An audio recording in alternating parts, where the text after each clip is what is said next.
Hey folks, Dan Rawls here, and I'm with my friend David Beavers. And I've known David, I met David when I was 21 years old in Atlanta, Georgia. In fact, I received a videotape in the mail when I was in college. Wow. And it was David talking, sitting on a desk talking, and I was intrigued by this man. I didn't know him, and I went to Atlanta, and this man is just full of wisdom. And I want you to know that we've never done business together. There's never been any financial benefit from either one of us. But for years, many of you followed me, and you know how I talk about the power of influence and how people influence your life. And this man has had a profound influence on literally thousands of people in this world. But I'm just one of those people, and I'm one of those people that I've kind of stayed in his space, if you will, and it's just been amazing. And so, David, I want you to just kind of share with everybody about the vulnerability and what you just talked about, if trust, and how if people can't trust you, they won't open up from leadership. That's a great subject. I think what you and I were talking about is that relationships that run deep only run deep because they've reached a place where the people really trust each other. And because if people can't trust each other, they don't feel safe. And until they feel safe, they can't open up and have that teachable place inside of them receiving what you have to offer. So I think, and most relationships are kind of performance driven, kind of persona driven, like we never really get to know the person. We get to know who they think they are, or who they want us to think they are. And listen to that right there. Like that's profound, because I talk about true transparency. Yeah. And it's the real deal. Yeah. Well, it takes years for the layers to start coming off, and usually that happens.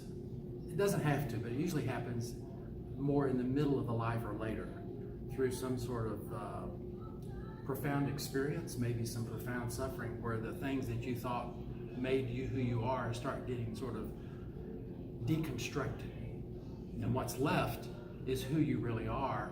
Whereas maybe and the thing is that the first part was okay because the personas and the goals and the vision you had at first was necessary to get you there. So all that in my life, now I'm 72, but my life kind of had a deconstructing period in my 40s. But everything that led up to that was necessary to get me there, protected me. I survived. And then I learned that sometimes the things that help you survive and give you life later actually become prisons.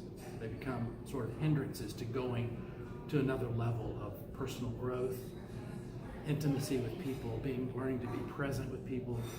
I think that's what you're after, is that we got to feel safe. First person you have to feel safe with is yourself. Yes, sir. You gotta feel safe with yourself, and then there's the chance of being open and feeling safe and vulnerable with other people. That's where intimacy starts happening. Intimacy, wow. And so, this is a man that has spoken in front of tens of thousands of people.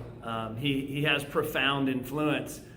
But sometimes I'll see him and I'll thank him and I'll say, "You really have made a difference in my life." And he'll say, "Dan, I'm just an average man."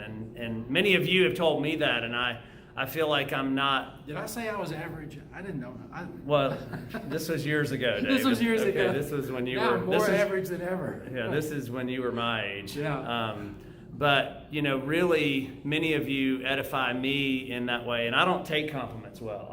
It's not my love language. Oh, that's another conversation for us to have. You got to be able to stand, be present, feet on the ground, look at someone in the eye, and when they offer you something, you say, "That means so much to me. Thank you." Because it's not about you, it's about validating the gift they're giving you.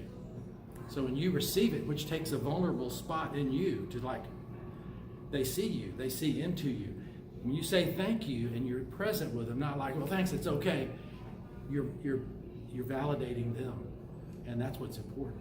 So true. So maybe somehow, some way, this has encouraged you, this has caught you in a place of your life, share this video with someone, because you never know the difference that one person can make in your life. He's not average, though. Just trust me. He's not average.